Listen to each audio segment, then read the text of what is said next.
Hi folks, welcome back to the Hoard. What is it, about 2 o'clock? Christmas Eve, Tuesday. That one says 39 degrees. That one says 37 degrees, 36 degrees. I don't know. Wait a minute. Let's get the right angle. 36 degrees. That one says 41F or...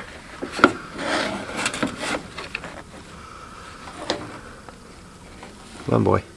5 degrees centigrade. Got a whole heat wave going on here, folks. So, one could see that I made it up to the upper garage. I'm actually getting around fairly well, but just to amuse you guys and kind of still recovering from this experience. Yesterday, I had a visiting nurse come by. They come by 3 times. Yesterday was the second visit. I have one more visit on Friday.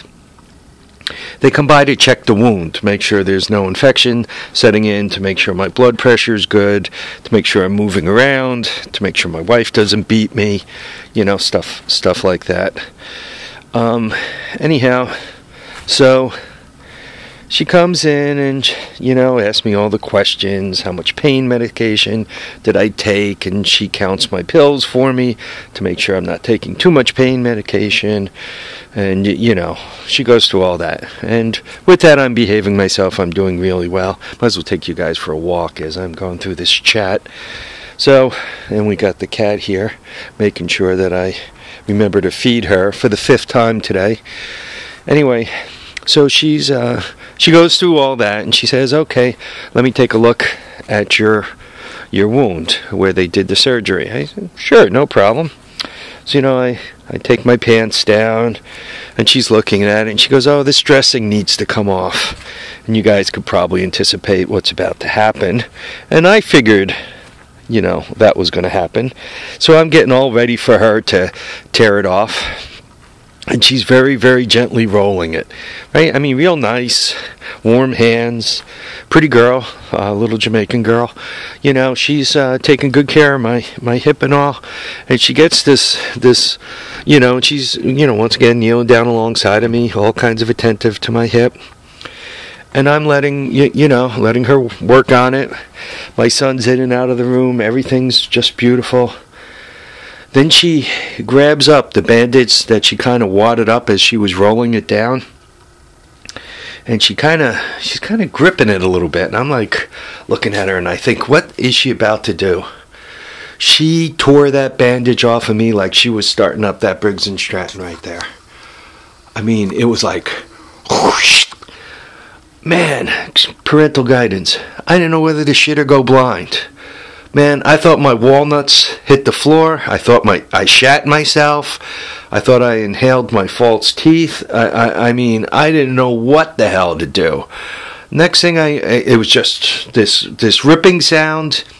It felt like a lightning, a bolt of lightning went through my hip and butt.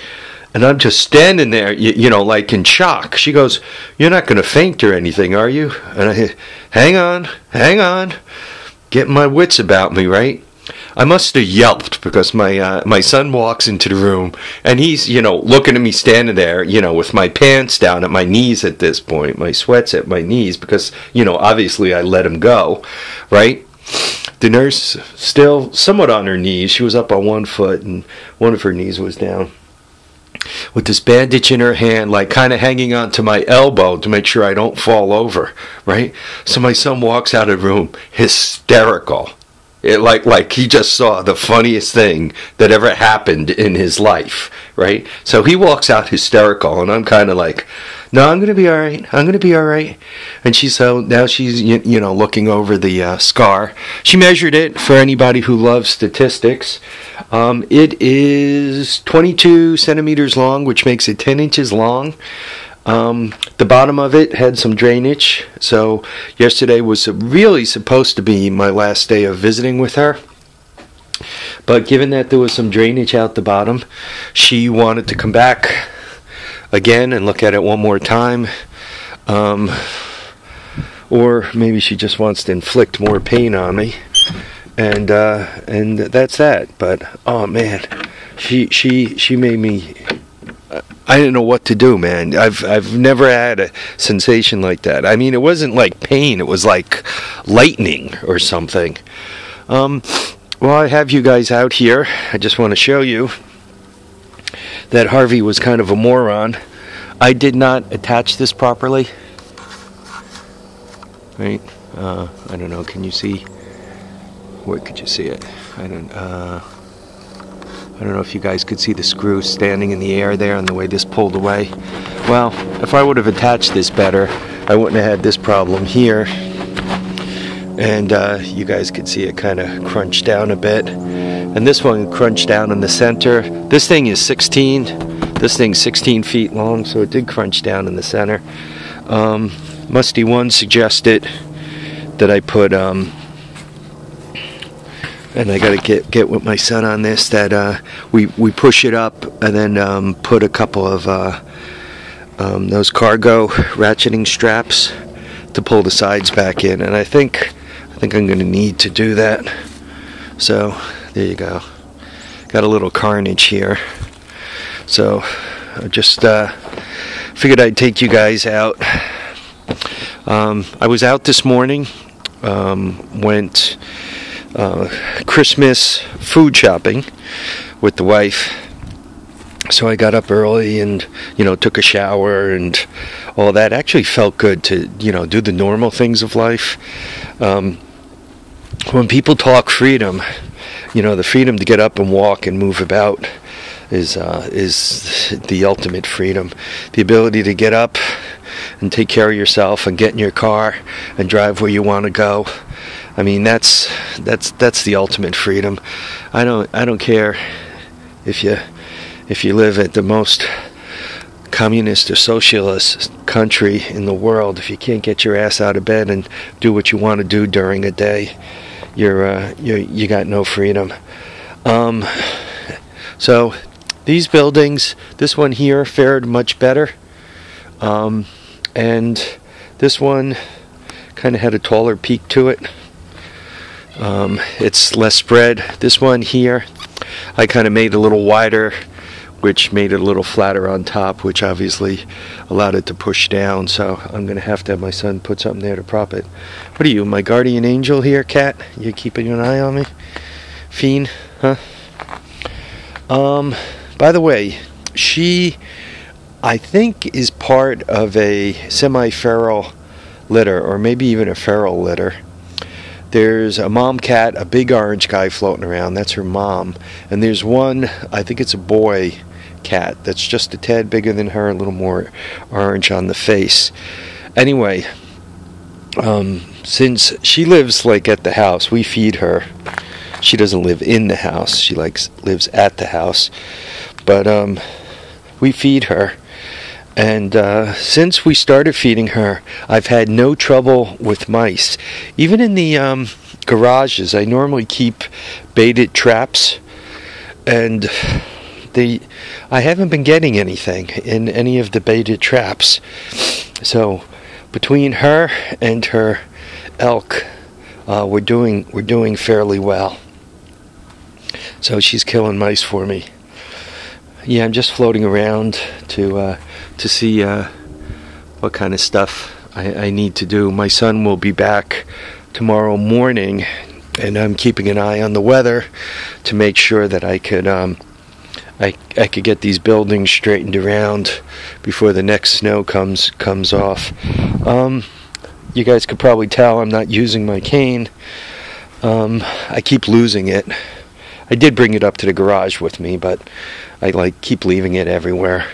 And I do have to remember to bring it back down.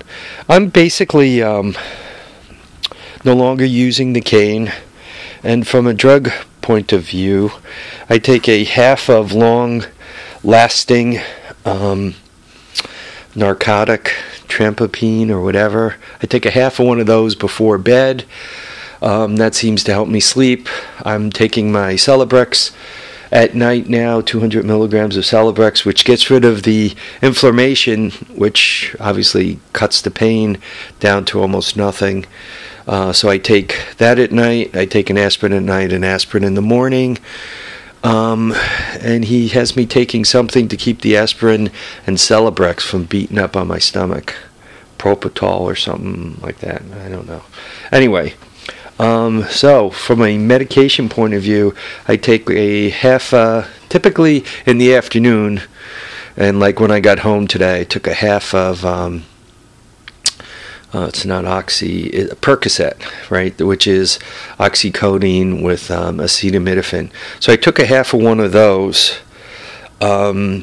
just, to bring the inflammation down and all that. So before bed, I'll take a half of that Trepopol or whatever the hell it is, and I'll do that, and that's about it.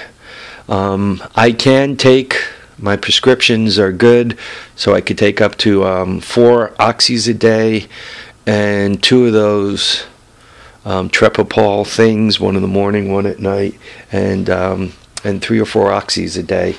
But I'm not taking anywhere near that, so I am happy that that I'm doing well from a pain point of view. I kind of think that a lot of that has to do with the Celebrex. Once again, no inflammation, no pain, no inflammation, no dead cells. So I think that's really working. The doctor who performed my surgery, his last name is Ranawat. He's one of 3. There's 2 brothers, Amar and Avin and Amar. I think they're Indian folks from India. And the father, I forgot the father's name. It's a long name that begins with an R, I think. So father and 2 sons. They're all orthopedic surgeons. Amar did my hip for me. Amar is also a captain in our reserves here in the United States.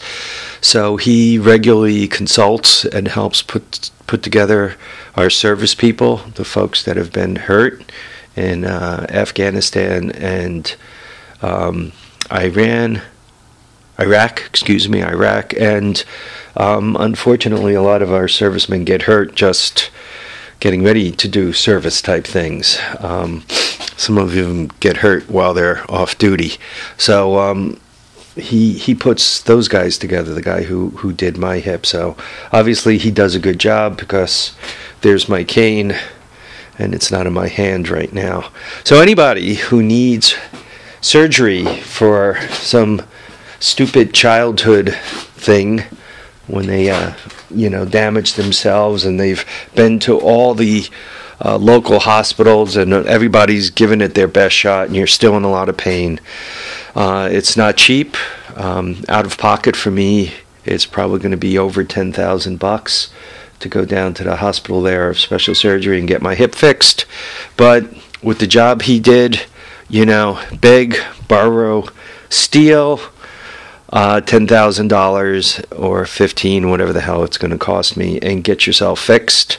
Because as of now, it's better than it was before. I'm able to, if you just look down at my leg, if I hang my leg like that, and then if I put it back down, I don't lose support with my old hip.